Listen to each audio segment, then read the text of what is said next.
In our media availability after the announcement of our historic addition to our training facility at Zions Bank Real Academy. We are joined by Real Salt Lake, Utah Royals, and Utah Jazz owner Ryan Smith, and our Utah Royals FC head coach, Amy Rodriguez. Meg Linehan on Zoom, if you want to go ahead and get us started, it would be appreciated. Thanks, Meg. Other Meg Linehan here from The Athletic. Training facilities have obviously been a real theme of the NWSL, and I'm just kind of hoping that you could maybe walk us through the process of figuring out exactly what the vision was for this new facility. If you had talked to other teams, the child care element I think is really interesting and new for an NWSL facility for what the decision was in bringing that in. And then Ryan, I also just honestly want to know what shoes you're wearing right now. Well, hi, Meg, and you're so right. There are so many new standards being set in the NWSL nowadays, and the Utah Royals are pushing that even higher, and I'm so excited to be a part of this project. As I mentioned earlier, it's one of the biggest, probably most exciting pieces of my career, and especially to come back and coach a team that I played for. And I experienced Royals in its first iteration, and I thought it was great originally, but this blows things out of the water. And I just feel so fortunate to be a part of this time where we are pushing boundaries, like I said, setting standards for women in sport and women's soccer in America. And thanks to Ryan, the team, the entire organization, we're going to give our players the biggest and best potential that they have ever seen, really, in the NWSL. Meg, did you have a follow-up? Yeah, right. Just with my shoes. All right, I'll show you. I'll show you with the dirt. I got a new pair of dirty Travis Scott. Shout out to Trav. T. Scott, I'm giving you massive love right now. But yeah, but it was worth it. It was groundbreaking. We had our shovels. We were on dirt. We didn't know what to do with the dirt, but no, this is exciting. It's an exciting moment. And just watching the leadership of this new organization is actually, it's super gratifying and it's super fun. Thank you. Thank you, Tiba. All right, Jeff Carlisle, we'll move to you. I guess I'm unmuting myself. Okay. Question for both of you. To what degree have you seen the impact of this facility on recruiting? I mean, when you're trying to pitch players on this project, how big a deal is having this facility in place, or at least in the near future? I'll just say that at the core of who I am as a former player in this league, I want to do right by the players, and I want to provide them the greatest sports and life experience that they can achieve. And I think that we have that here in Salt Lake City and with this new training center. Like I mentioned earlier, the possibilities and the potential of our players is going to be endless. And I'm excited for the players that we bring in here because I think their personal standards are going to grow. And we're so excited to see what we can build here and the performance that's going to come out of these players. Yeah, I think from my standpoint is, this is the third practice facility that I've been involved with, actually the fourth. This is what fans don't understand is like these are really the labs. You think it's the arena or the stadium, but all the day-to-day work happens here. And so I think what's most exciting in the best recruiting you get is when the people are already here and they're telling their friends and other players how amazing it is. And from what we're seeing from this space, from the size of this building as it is, it's going to be hard to believe that's not going to happen as we've seen it in the past with other franchises. And I think I'll say too, players are going to want to come here because I'm hoping that we unlock the next level to their game. Someone who gets to come and train here is ultimately going to become better. They're going to develop more. They're going to have a great soccer experience. And that's exactly what we want to do here at the Royals. Okay, thanks. Moving to the next Jeff Kassouf, your line is open. Thanks. Actually, maybe Amy, I could follow up with you on a point that Ryan just made of just the day-to-day life being here. We get to, or mostly get to see the 90 minutes, once a week on a weekend. I'm just wondering, if you could kind of expand maybe on, you saw the league and even previous league when none of this existed really anywhere, right? And I'm just wondering what that looks like in terms of how it improves players' lives. Is that just a comfort in having space to work that they need? I mean, what does that kind of look like in terms of how it can transform their day-to-day life? During the creation process of this training center, the players' holistic view was very carefully looked at and thought about. Every detail within this facility, from the performance training, health and wellness. Someone mentioned earlier, we are incorporating a family room, a mother's care room, just to really fulfill all the needs of our athletes. Some who may be moms that come through here, have families. We just want every player to feel comfortable here, have everything at their fingertips so that they can perform on the field, and at the end of the day, develop great players out of Utah. Thank you. Dan, your line is open. Thanks. Amy, question for you. You mentioned your playing days in Utah. What do you recall about the training environment then? And what specifically did you feel was lacking at that time? You mentioned the word environment, and that to me is huge. A player who is in an environment that propels them to grow and develop, that's the key here. And I think that's what our ownership group is really investing in, providing our players with the environment so that they can go on the field and perform. In the first iteration of the Royals, albeit it was wonderful, but we never had a dedicated, and I would even argue an equal space that has the ability to help our women as much as we've helped our men. And just to see the comparison in the two spaces now, where we are two equal parts and we have the facilities that are just top notch for both sides of this RSL family.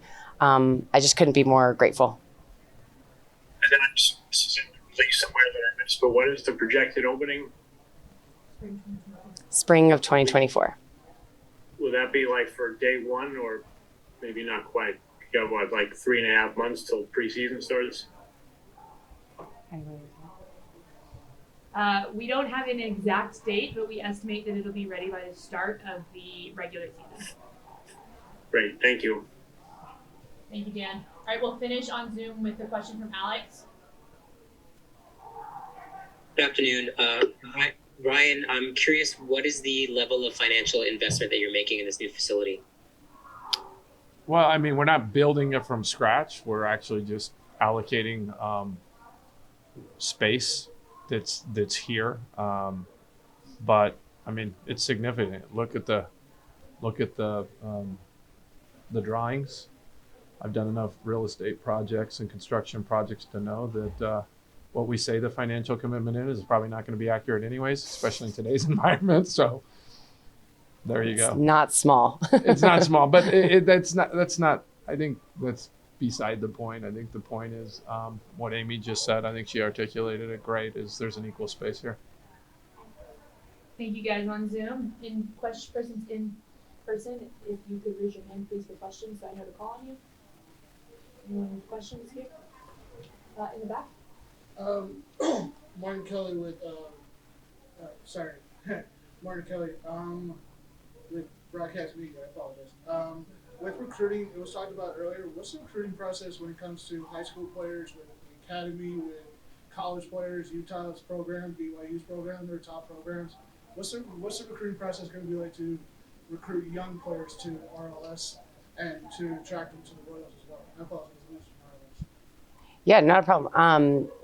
I can't tell you how excited I am to tap into Utah's local talent.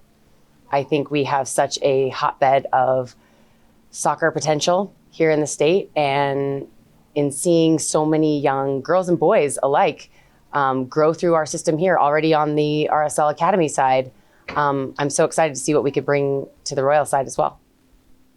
Taylor, did you have Ryan, I know you mentioned a little bit of the history of this space, talking about the G League, the Stars a little bit as well. When did it really kind of turn the focus toward the Royals as far as this space goes?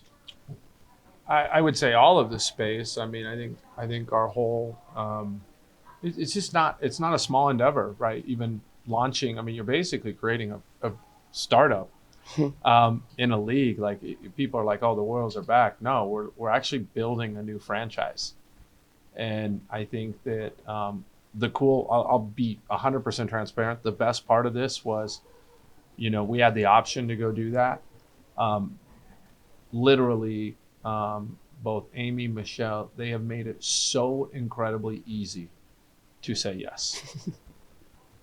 And I've been in enough rooms over time where you're having to push and pull and people make it incredibly difficult. This has been one of the easiest processes that we've been through. And it's because that's called leadership. It's leadership. I mean, what you're doing is not leading a team, you're leading a franchise. And what Michelle's doing is leading a franchise. That's cool because we come in and you guys are asking us questions, but you're looking at the leaders, and rightfully so. And so our job is to find people and then to back them. And this is a dream scenario. Anything else from in-person or Zoom? DJ, up top? I'm curious, when RSL started its expansion franchise, they kind of looked at who was available in the league and coming out of colleges, and it was a pretty rough go for a few years. When Garth Lagerway came in, he looked at Americans overseas and really expanded the view. And just in the few years since the Royals were the first time, it seems like women's club soccer in Europe is taking off. But that also requires more resources to figure out who's interested, who's capable, and how they fit. Do you have all of that? Can you look that big, or is that too much too soon to figure it out? Roster construction is one of the funnest parts of this process. And although it will be very detailed and lengthy and probably difficult at times, we're going to find the best 26 Utah Royals players we can find. And that might be some domestic talent, international talent. We're looking forward to our expansion draft in December. Followed by our college entry draft in January. So again, so excited to put players in Royals jerseys and get those players here because all we want to do is perform for our city and hopefully walk away with the NWSL championship next year. One more up top. My name's Jerica. I'm with the Random Royal Fangirl podcast that we're doing this Saturday. That's not random. As far as you keep saying you're looking for all this talent, you have a place for this talent to go, what qualities are you looking for in new players as you bring them to this awesome new facility? The big buzzwords that I always use are humble and hardworking. I love good people. I want hard workers. I want champions on and off the field. How I coach is similar to how I played, which is very intense, demanding, organized. But hopefully that comes with wins and a lot of fun. All right, we're going to finish with Lucas. I guess this is probably a more specific question for Ryan, but obviously a big investment in the facility side.